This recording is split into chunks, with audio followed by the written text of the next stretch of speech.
కరీంనగర్ జిల్లా Naidupeta doctor BR Ambedkar గురుకుల పాఠశాలలో మధ్యాహ్నం విద్యార్థులకు సమయానికి భోజనం పెట్టకపోవడంతో విద్యార్థులు ఆకలితో మెస్ ఎదుట బైఠాయించి నిరసన చేసిన ఘటన బుధవారం చోటు చేసుకుంది. మధ్యాహ్నం 1:40 సమయం కావస్తున్న విద్యార్థులకు మెస్ నిర్వాహకులు విద్యార్థులు భోజనం పెట్టకపోవడంతో ఆకలితో మెస్ ముందు ఖాళీ ప్లేట్లు పట్టుకునే నిరసన వ్యక్తం చేశారు.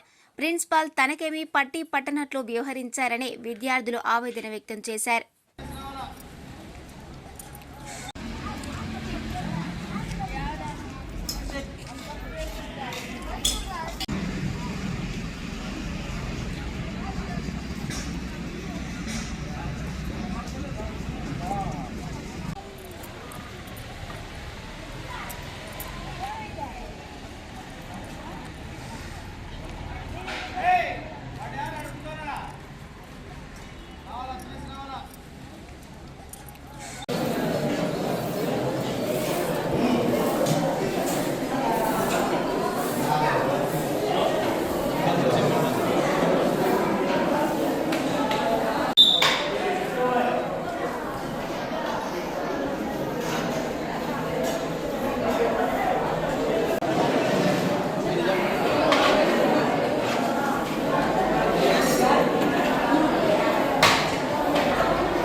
మరిన్ని న్యూస్ అప్డేట్ కోసం A3 న్యూస్ ఛానల్ని సబ్స్క్రైబ్ చేసి బెల్ ఐకాన్ను ప్రెస్ చేయండి.